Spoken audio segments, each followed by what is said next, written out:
estás comigo, não temerei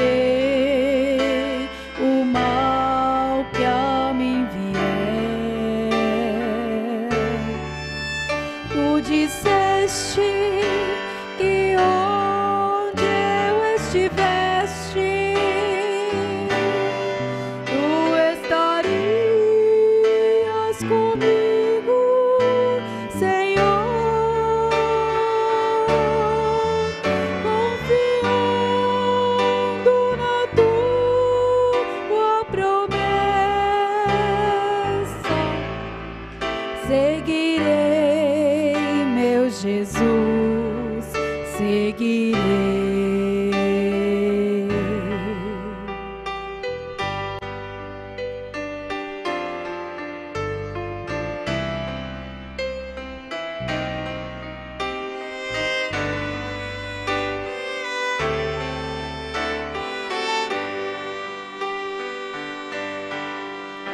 Se no vale da sombra da morte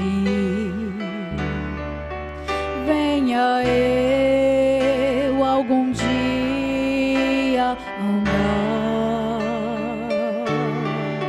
só te peço que dê-me tua mão para eu conseguir caminhar e lá mesmo no meio do vale possa eu, meu Senhor, te louvar.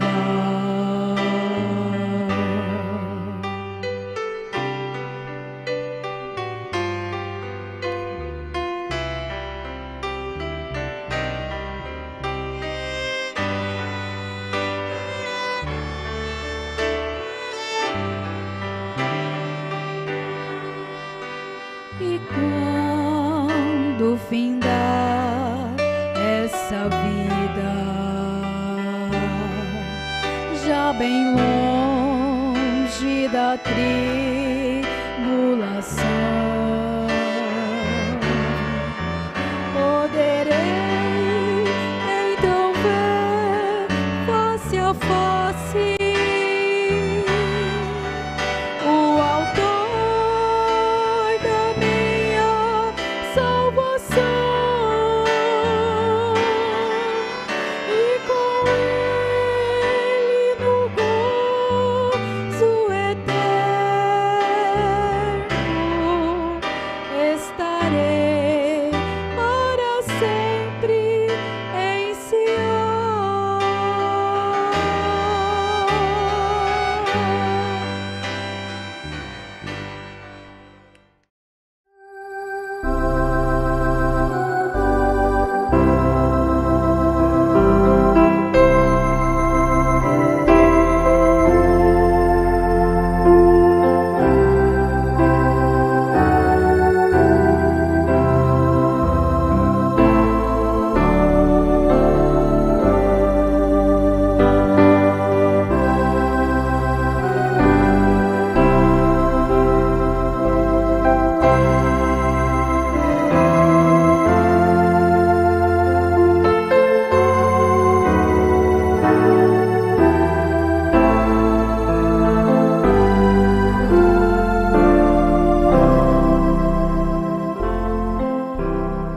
Boa noite com Jesus Cristo.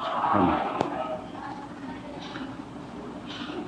Nós vamos ter a leitura da Bíblia na carta aos Efésios, capítulo 4, verso 30 apenas. Por favor.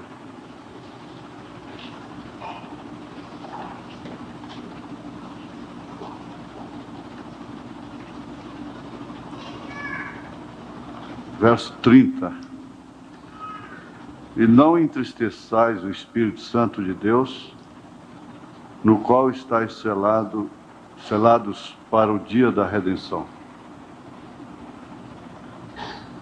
Senhor Deus, que acabamos de ler, Somente o Senhor pode operar isso em nós. Jamais poderemos fazer isto. Nunca entristecer o Espírito Santo. Tu mesmo disseste, sem mim nada podeis fazer. Nós entristecemos às vezes. Entristecemos as pessoas às quais mais amamos. E isso, sem dúvida alguma, entristece o Espírito Santo. Nós pedimos perdão dos nossos pecados. E que o Senhor vivifique essa palavra em nossos corações. Em nome de Jesus Cristo. Amém. Assentai-vos.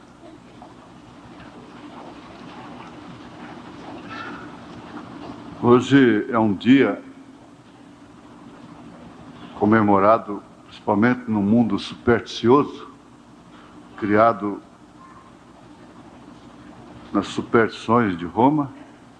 É um dia funesto, um dia de velas queimando e coisas assim. Isso demonstra, na verdade, aquilo que Paulo disse em 1 Coríntios, 1 Tessalonicenses, capítulo 4, a partir do verso 13. Ele disse que são pessoas que não têm esperança. Ele disse, não quero, porém, irmãos, que sejais ignorantes acerca dos que já dormem, como os demais que não têm esperança. Talvez seria até uma falta de sentimento não lembrarmos aqueles queridos que já partiram. Eu, por exemplo, principalmente de uns anos para cá, não tem um dia que eu não me lembro da minha mãe, do profeta de Deus. Isso é logo cedo, não é?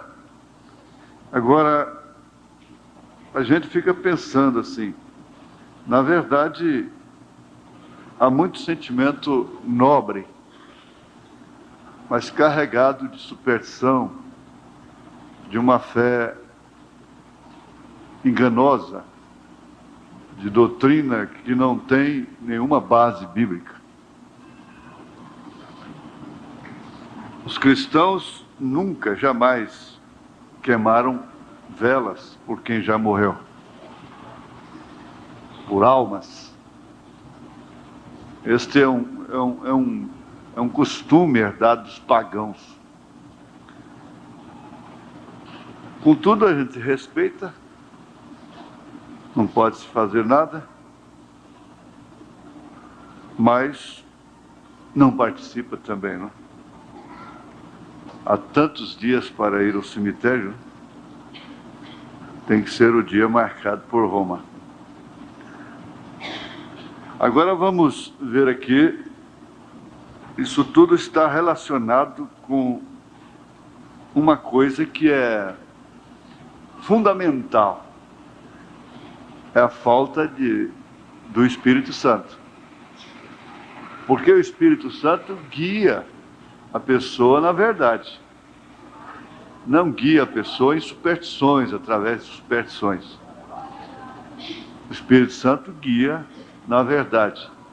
E uma vez estando na verdade, encara a realidade dos fatos. E encarar a realidade muitas vezes reflete como falta de sentimento. Mas, na verdade, nós temos sentimentos pelos que partiram.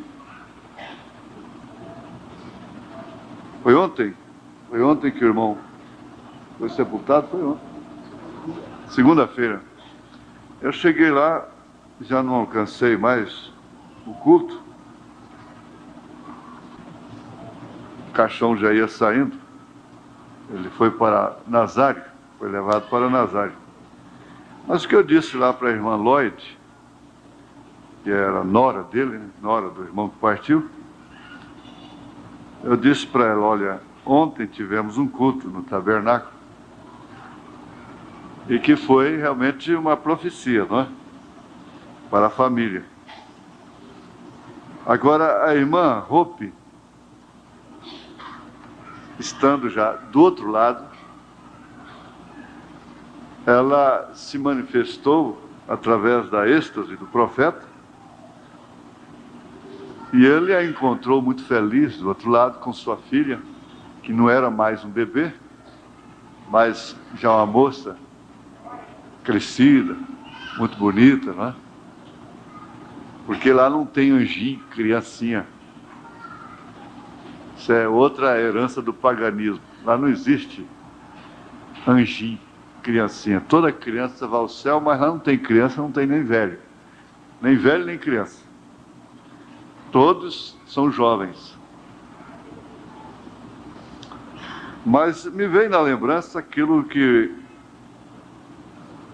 deveria dizer para a viúva, para a irmã. Diga para ela que a irmã Hope disse para o irmão Branham assim, nós, quer dizer, ela e sua filha, nós estamos muito melhor do que você. Nós estamos muito melhor do que você. Então esse é um consolo para a família. O irmão diria a mesma coisa, olha gente, eu estou muito melhor do que vocês. Agora quem tem uma esperança dessa vai queimar a vela, rezar a missa, encomendar sua alma. Então por isso que Paulo disse, não quero, com autoridade profeta, não quero, porém, irmãos, que sejais ignorantes acerca dos que já dormem. Essa convicção não é apenas nossa, ela foi transmitida a nós pelos apóstolos, pelos santos apóstolos, pelo próprio Senhor Jesus Cristo. Não é uma coisa herdada 325 anos depois de Cristo, através do concílio de Nicéia, Roma, essas coisas, não é? Não, isso vem lá do princípio, vem de Deus. É doutrina dos apóstolos. Agora, sem dúvida alguma, conhecer estas coisas é ter o Espírito Santo. Ser batizado em nome do Senhor Jesus Cristo é ter o Espírito Santo. Receber o profeta de Deus é ter o Espírito Santo. Ver o Pai no Filho, no enxergar esta miragem de três pessoas distintas, é ter o Espírito Santo. Ter o Espírito Santo a essas alturas seria uma corrente? Sim, uma corrente de elos fortes. Mas nós sabemos que uma corrente não pode ser mais forte do que o seu elo mais fraco. Não se pode ter um elo fraco. Todos os elos têm que ser iguais. Isso então é que forma a plenitude do Espírito, que viria a ser uma totalidade, em forma total. Agora há pouquinho nós ouvimos pela rádio Anhanguera sobre Israel, povo de Deus, enquanto estava no Egito. Mas depois que saiu do Egito, já não era povo, era igreja, era a congregação de Israel. Depois que saiu do Egito. A palavra igreja é eclesia, e quer dizer chamados para fora, separados. Então não se pode ser definitivamente igreja de Deus sem ser separada do Egito. O Egito simboliza o mundo denominacional. o mundo religioso. Então, quando ele se separou do Egito, se transformou em igreja, em congregação, separado do Egito, do lado de fora. Assim também somos nós. Agora, só é a igreja de Deus aquele que está separado do sistema. Porque o sistema, ou os sistemas mundiais de igreja, como queira, o sistema mundial de igreja, ele é composto de doutrinas erradas, que não é verdade. Não importa se tem um pouquinho de verdade aqui, outro pouquinho ali, isso não importa. O Espírito guiaria a sua igreja na verdade. Por isso Jesus disse: eu sou a verdade. Eu sou o caminho, a verdade e a vida. Não tem meio termo com ele. E, por sua vez, essa igreja é testemunha. Nós ouvimos, aprendemos aqui domingo passado, Jesus dizendo para os apóstolos, seus discípulos, seus escolhidos: ficai em Jerusalém até que sejais revestidos do poder do alto. E desde então ser-me-eis o quê? Testemunhas. Testemunhas. Aqui, nessa mensagem mesmo, o testemunho de uma verdadeira testemunha, 72, o profeta faz menção desse versículo aqui, verso 30, da carta aos Efésios, capítulo 4. Nós estamos selados até o dia da nossa redenção. Não entristeçais o Espírito Santo de Deus, no qual fostes selados até o dia, não da vossa morte, porém da vossa redenção.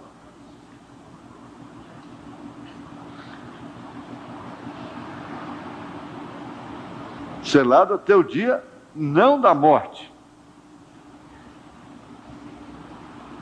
mas sim até o dia da redenção.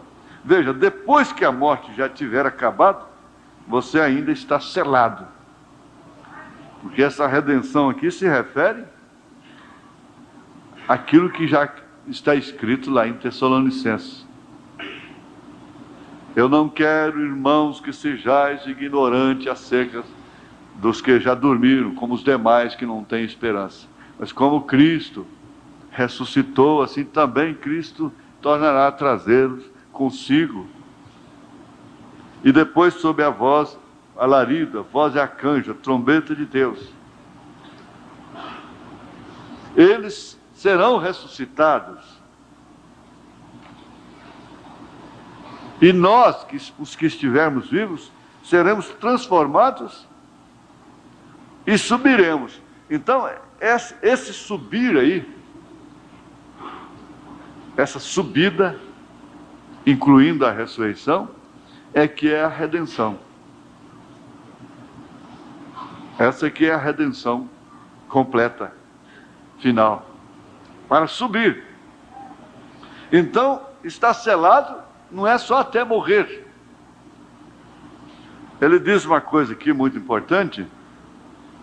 Ele diz assim: quando eu estive algumas semanas atrás, quando minha mãe ainda estava viva e podia ouvir, eu estava de um lado da cama e minha irmã estava de pé ao meu lado, e mamãe olhou para cima e disse: o meu primeiro e a minha última. Isto quer dizer, ele era o primeiro filho e a Dolores, que era a sua última filha, a caçula, os dois estavam ao lado dele. O meu primeiro, dela, não é? O meu primeiro e a minha última. Então, e mamãe começou a dizer que: Bill, você me tem dado de comer. E porque eu suponho que, estando no ministério, eu tive mais possibilidade de fazê-lo. Então eu cuidava dela. Ela dizia: tem cuidado de mim. E Dolores, você me amou e ajudou-me a fazer o meu trabalho doméstico e a lavar as roupas. Então ela começou a dar o testemunho do que o irmão Brana, seu filho mais velho, fez por ela, e a sua filha mais nova fez por ela. Aquilo ali, o profeta não pôs isso aqui nessa mensagem, falando do Espírito Santo à toa. Porque isso aqui foi feito, não somente há muitas pessoas no mundo que fazem isso pelos seus pais, mas isso aqui ficou registrado, está na mensagem, porque isso foi feito no Espírito Santo. Porque não tem, o Espírito Santo não tem motivo de estar na sua igreja aqui, a não ser para realizar, fazer o que se deve fazer. Então, o que vale dizer, como Paulo disse, se você tem o doméstico da fé e não olha para ele, seus domésticos da fé, você nega a fé. Isso quer dizer que o Espírito Santo tem uma função, e cada coisa que todo mundo pode fazer, o Espírito Santo faz, às vezes, a mesma coisa, mas de uma forma vindicada por Deus. Então nós vemos o caso daquela mulher que sofreu um fluxo de sangue, e ela reuniu as suas forças, pequena restinho de força que tinha, para tocar na orla do vestido de Jesus, suas vestes. E ela lutou, até que tocou. Quando ela tocou, Jesus disse: alguém me tocou. Ora, ela fez uma coisa que todo mundo estava fazendo. Os próprios apóstolos replicaram, disseram: mestre, ora, todo mundo toca no Senhor. Como que o Senhor disse: alguém me tocou? Ele disse: saiu de mim virtude. Isso quer dizer, alguém me tocou de uma forma diferente. Não, mas tocar, todo mundo toca. Ir na igreja, todo mundo pode ir. Cantar, todo mundo pode ir. Orar, todo mundo pode orar. Ler a Bíblia, todo mundo pode ler. Fazer o bem para as pessoas, todo mundo pode fazer. Mas quando é o Espírito Santo, aquilo tem uma vindicação diante de Deus. E isso faz das pessoas testemunhas. Testemunhas. Todo mundo prega, todo mundo pode fazer tudo. Mas você que canta, você que prega, você que ora, tudo deve fazer no Espírito. É diferente. É diferente. Então, é daí que vem as testemunhas de Jesus. Aqui na mensagem intervalo, parágrafo 36, voltando ao selo do Espírito Santo, o profeta, depois de ler, fazer menção à carta aos Efésios, capítulo 1, 13 e 14, ele diz: você pode ver aqui que o Espírito Santo mesmo é um selo. E um selo dá testemunho de quê? De uma obra consumada. O Espírito Santo é o selo para o indivíduo. E aquele indivíduo, quando recebe o Espírito Santo, ali termina o seu tempo de gemer, porque já é uma obra consumada. Nós estamos terminando, acabamos de estudar essa mensagem,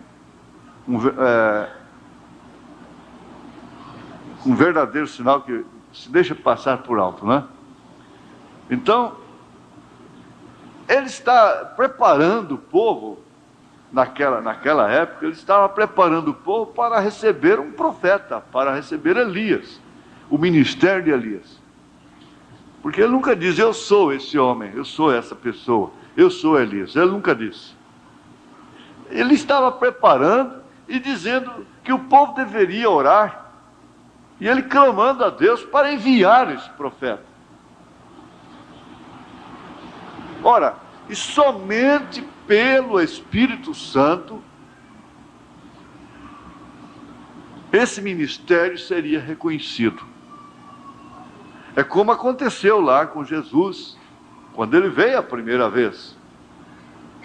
Simeão, aquele velhinho, lá no templo, todo mundo viu a Jesus, desprezou a Jesus, mas Simeão chegou lá, pegou o menino, levantou os olhos e disse, despede o teu servo em paz, porque o teu servo já viu, os meus olhos já viram a tua salvação. Agora, ele tinha sido avisado pelo Espírito Santo que ele não morreria sem ver o Messias. Somente pelo Espírito Santo. Agora, isso se trata realmente de um penhor da vida eterna. Nós estaríamos no engano como o mundo religioso está. Agora, nós estaríamos em condições talvez pior, se não for o Espírito Santo, se não for a misericórdia de Deus, mas que atuou dessa forma, porque nós somos melhores que ninguém, não. Muitas vezes somos até piores, mais mal educados, menos caridosos, e qualquer coisa assim. Como Jacó era pior do que Esaú. Mas é questão de eleição, é questão de predestinação. Paulo encerra esse assunto aí, dizendo, fazendo essa pergunta pelos inconformados. Então Deus faz acepção de pessoas? Não, ele tem misericórdia de quem ele tem misericórdia e tem compaixão de quem ele tem compaixão. Ele é soberano. Mas eu tenho batido nisso e continuarei batendo. Nós temos que fixar nisso, inclusive observando sempre o tempo, a data que aquela mensagem foi pregada. Nós respondemos a um apelo que o profeta fez 30 e tantos anos atrás. Nós respondemos aqui em 1971. Nós levantamos nossas mãos. Nós nos rendemos. Nós estávamos numa carreira avançada de movimento, de rádio e coisas. Então, isso cruzou o nosso caminho. Cruzou. Agora, o que significa isso? É o Espírito Santo. É o Espírito Santo. Mas até por quanto tempo seria isto? Até por quanto tempo? Não. Começa por aqui. Quando você recebe o Espírito Santo, ali termina o seu tempo de gemer. Eu disse, olha, se a Ana, por exemplo, lá no Velho Testamento, estava gemendo dia e noite. Gemendo quer dizer, orando, suplicando, suspirando por um filho. Ela suspirava dia e noite por um filho. Porque ela era estéril. E a sua competidora, Elcana, tinha 2 esposas, tinha a Penina, não é? E ela era humilhada pela outra esposa do seu marido. Porque a outra tinha um filho após outro. E ela não tinha nenhum filho. E quem não tinha filho, carregava um opróbrio.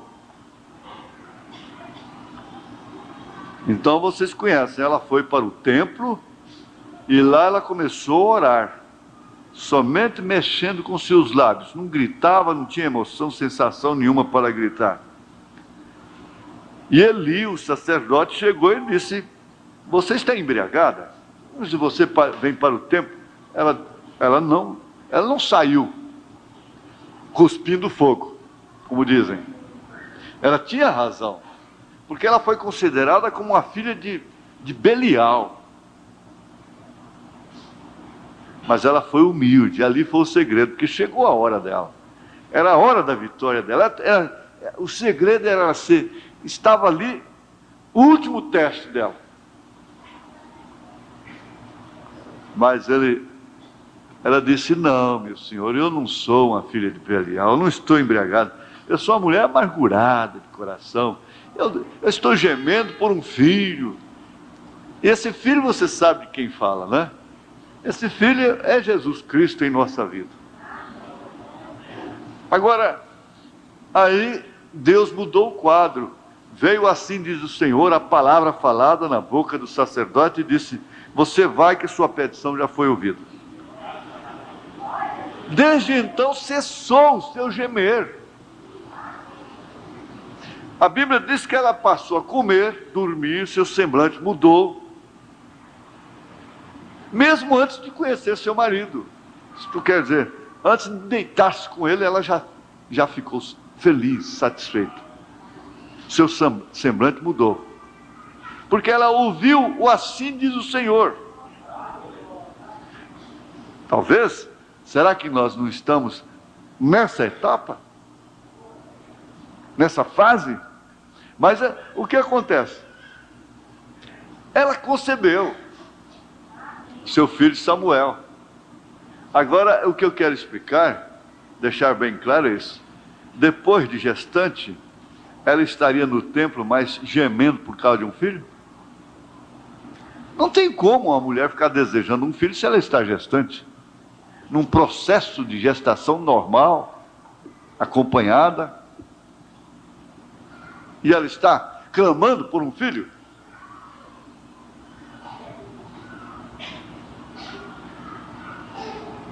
É isso que responde. A Bíblia está aí, a natureza está aí. O metabolismo da mulher está aí, o corpo dela está dizendo, está testificando disso. Ora, o Espírito Santo é o selo para o indivíduo. E aquele indivíduo, quando recebe o Espírito Santo, ali termina seu tempo de gemer, porque já é uma obra consumada. Então vamos voltar à nossa experiência do passado. Nós tínhamos plantões de oração no tabernáculo, um rendendo o outro.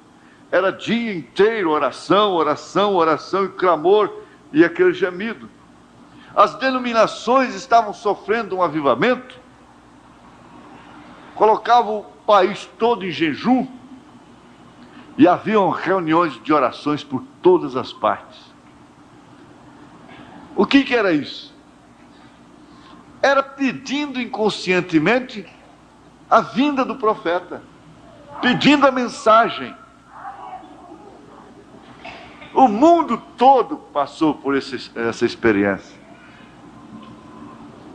Reuniões de oração em quartos, em chácaras, em montes, e tudo isso, e as pessoas com a cara no chão, chorando, clamando. Mas eu não sou culpado deles não terem recebido. Na época eles disseram assim, olha, teve uma irmã batista que me disse, houve uma visão numa reunião de oração lá, que um pássaro, as asas muito grandes, as garras muito grandes, está batendo asas assim em cima do tabernáculo da fé. Eles tomaram aquilo como um mau sinal. Depois que eu recebi a mensagem, o profeta, eu entendi a visão deles, era a águia, né? Era uma águia.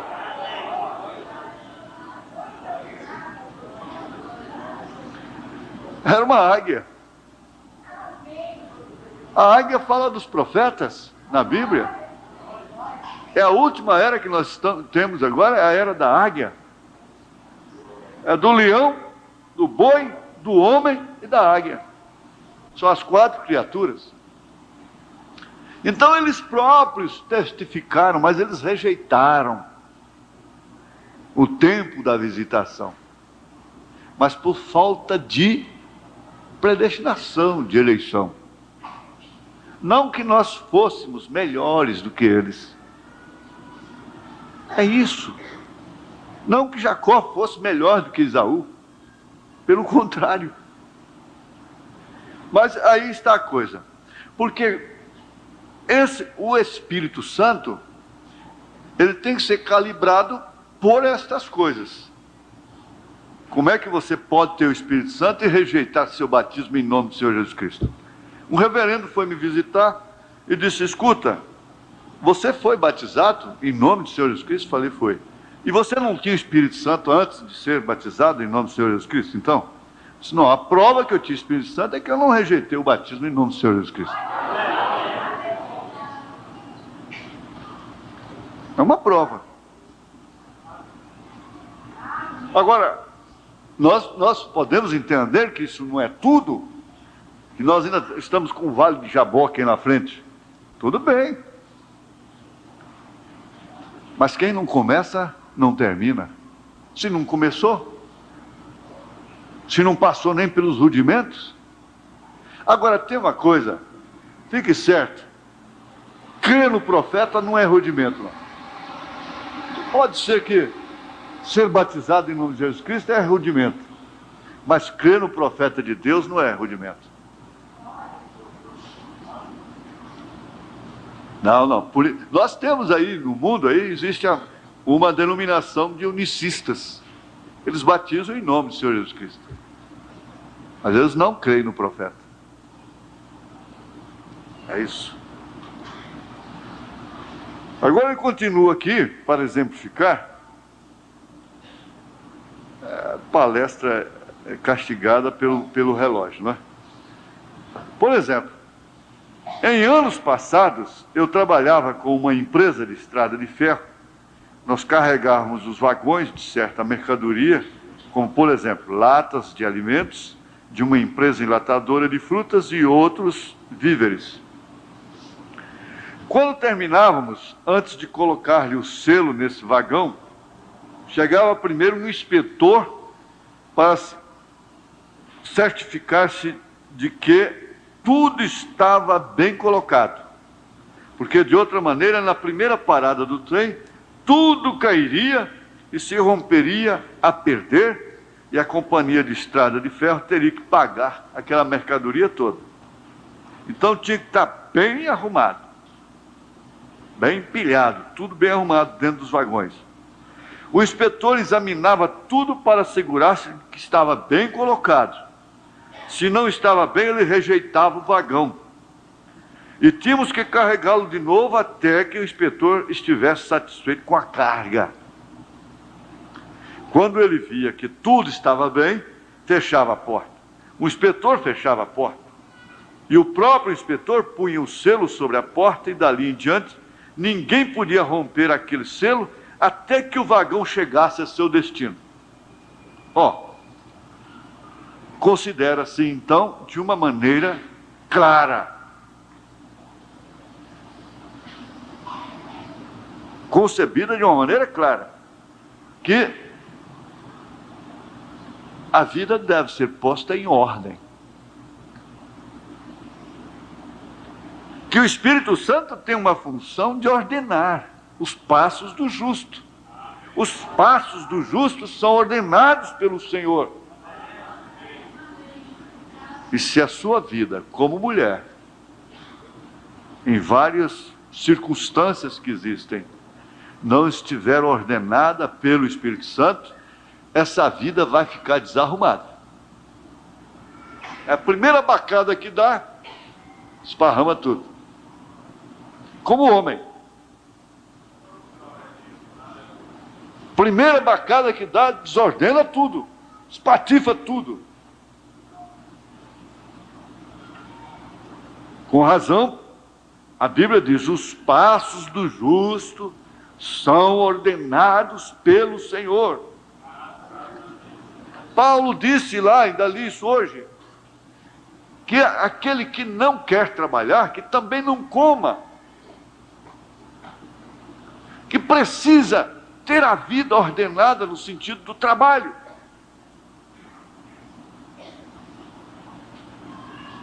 E assim vários aspectos o casal desordena a vida conjugal, a vida íntima, descuida, e começa tão cedo aquela mulherzinha nova ainda, aquele rapaz novo ainda, já brigando por causa de besteiras, briga de criança. Aí começa a coisa, e vai desordenando a vida conjugal. Ela tem que acordar em tempo pelo Espírito Santo, que o casamento tem que ser regado como uma planta que tem que ser molhada todos os dias. Por quê? O homem vive em função de cada segundo da sua mulher. Cada segundo. A mulher, por sua vez, vive em função de cada segundo daquele homem. Não é cada 3 dias, cada semana, a da lua melhor, porque a maioria de nós somos lunáticos. Uns em maior proporção e outros em menor proporção. Somos regidos pela lua, nosso temperamento. Então tem a lua de estar mais disposta, mais disposto. Tem a lua que você fica mais mole, mais preguiçosa. E assim por diante. Então são lunáticos. É verdade? Mas isso aí vai desordenando a vida. E vai brincando. Emburra por isso, emburra por aquilo, emburra por isso, emburra por aquilo, e cria caso daqui, um casinho hoje, outro casinho amanhã. Aí começa a coisa, você está juntando gravetos para uma fogueira. Os pauzinhos para pegar fogo. Vou repetir. A vida ordenada é o seguinte, não é doutrina, mas na verdade, isso termina o assunto. O homem vive em função de cada segundo da mulher. De cada tempo que ela tem. E o tempo dela não é de semana, não é de mês, não é de ano, é de segundo. E a mesma coisa é ele. Ela vive em função dele. Agora, isso é para exemplificar realmente o que Paulo disse em relação a Cristo e a igreja. Por quê? Porque o marido está na mulher. E a mulher está no marido. Estou falando, como eu disse domingo passado, quando vi aquele casamento do irmão Brando. Isso é que é casamento. Depois eu fiquei pensando, Juviano, isso é que é casamento. Prata, isso é que é casamento. E assim, mesmo jovens aí, isso é que é casamento. Por quê? Ele está nela, não para cobrar dela, como um cobrador. Ela está nele, não como uma cobradora. Porque, infelizmente, gente, como se cobra? Ele tem que responder porque ele casou, porque ele é marido, porque ele é o homem, porque... A hora que interessa, a hora que não convém, a mulher tem igualdade, não é? Mas a hora que interessa, então ele é o homem e coisa e tal, etc. Isso quer dizer, o verdadeiro casamento, o homem vive em função da mulher cada segundo de sua vida.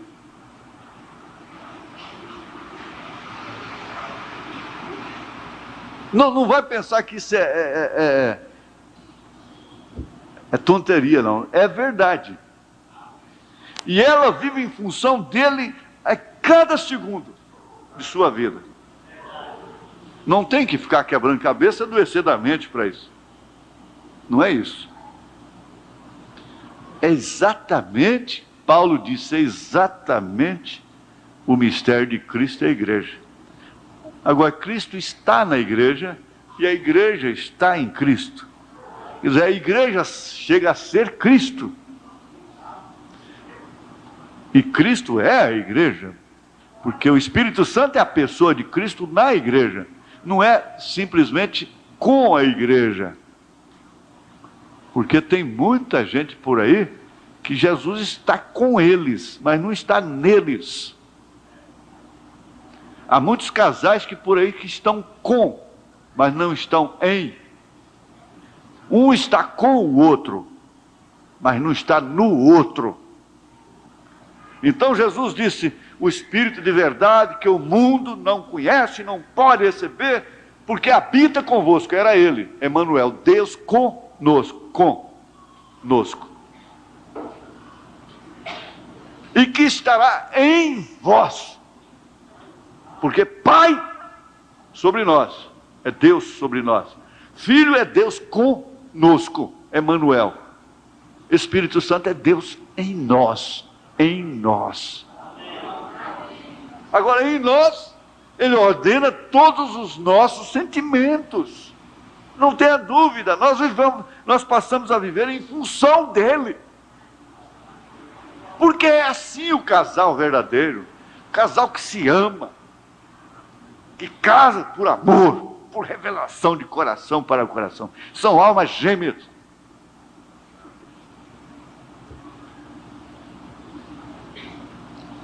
Ela não começa fazendo biquinho para o outro, no outro dia, logo cedo, não. E intriguinha daqui, intriguinha dali, histerismo de cá, e aquela coiseira toda, e já falando em divórcio, essa coiseira toda, com Jesus.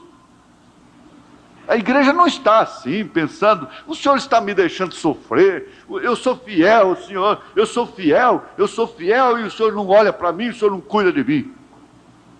A igreja não está fazendo isso. Olha, para terminar, porque o tempo já se foi. Para terminar, aqui na mensagem ao nascer do sol, vocês gostam, né, de anotar? Então, 73. Eu sou aquele que estava morto, se referindo a ele. E tão morto estava que a lua o declarou morto. O sol o declarou morto, as estrelas declararam morto, se referindo a Jesus Cristo. Toda a natureza o declarou morto, mas agora todo mundo tem que reconhecer que ele agora vive. Então ela não é viúva, seu marido está vivo, está nela. Ele não foi somente a mecânica, a palavra de Deus.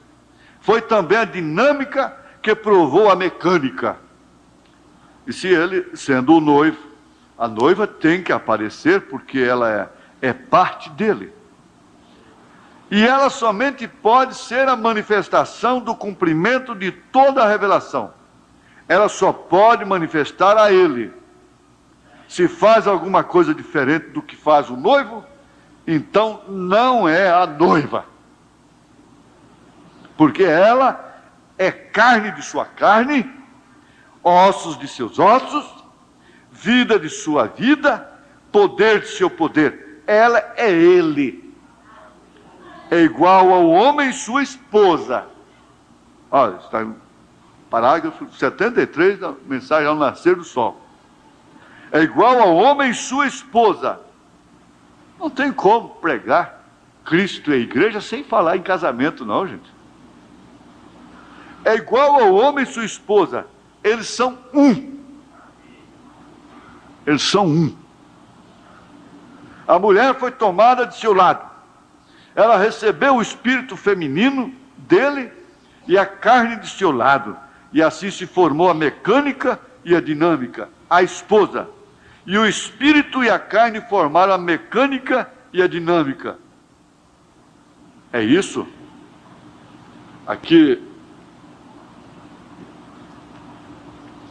Aqui no parágrafo 202,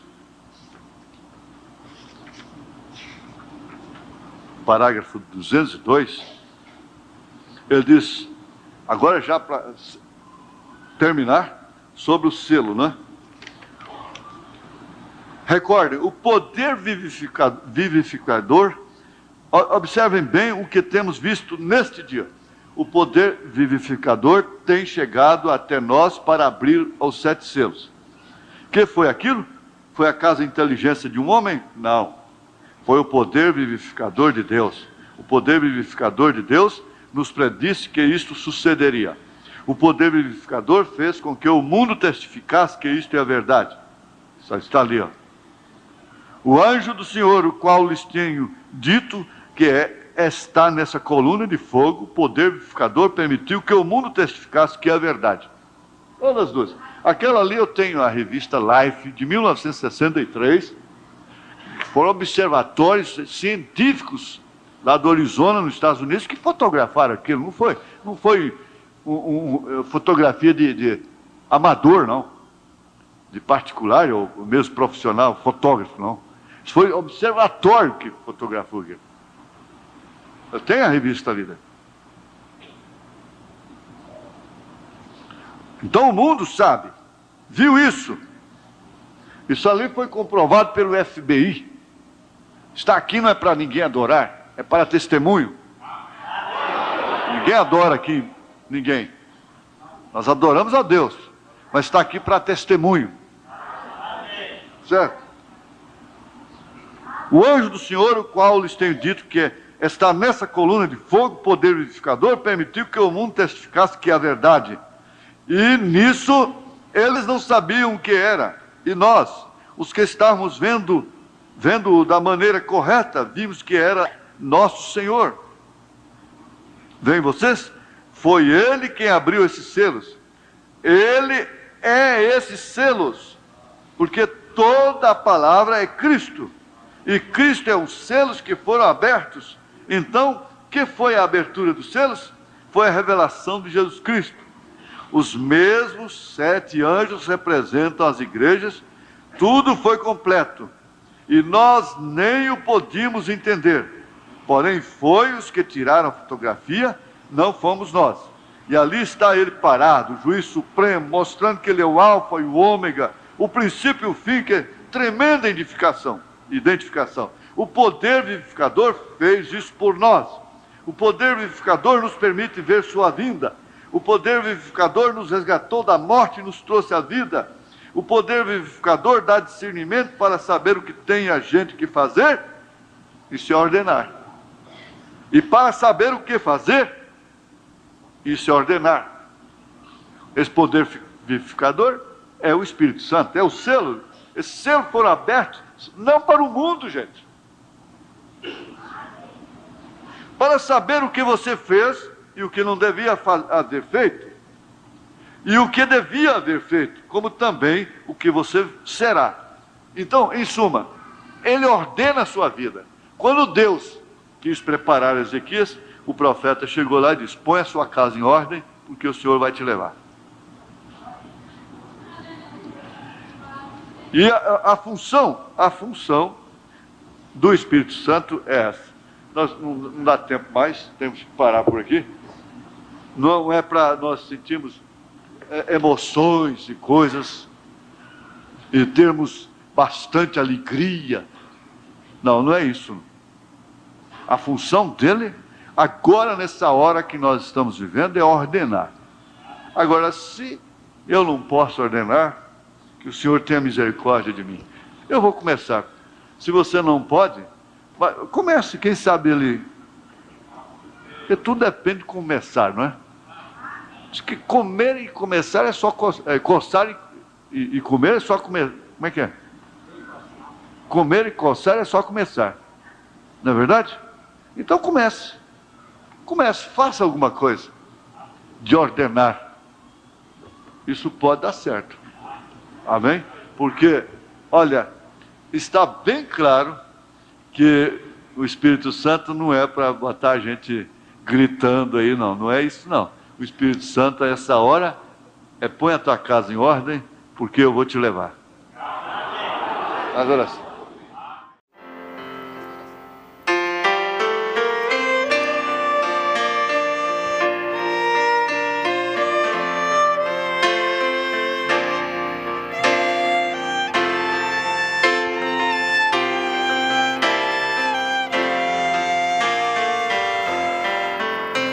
Família que não tenha paz, quase sempre a tristeza é demais e os problemas problemas são tantos, há mil desencantos, e não vence os embates carnais. Na família onde existe o amor, há no ar um aroma de flor. Sobre ela Deus manda uma auréola de luz. A família que serve a Jesus. Eu me sinto feliz em cantar com os meus e pertencer à família de Deus. Tô feliz em cantar com os meus e pertencer à família de Deus.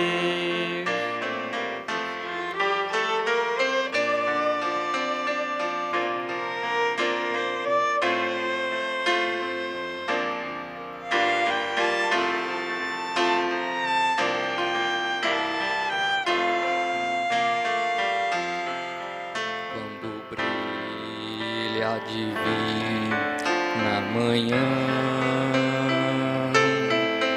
se reúne a família cristã,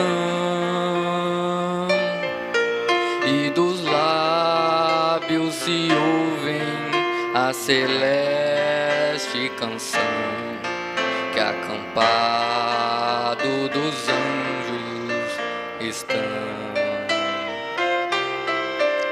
A Sagrada Escritura é quem diz: só em Cristo a família é feliz, para sempre é guardada no sangue da cruz. A família que serve a Jesus. Eu me sinto feliz em cantar com os meus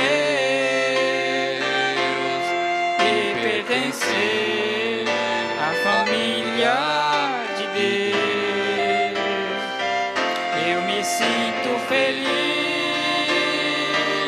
em cantar com os meus e pertencer à família de Deus, e pertencer à família de Deus.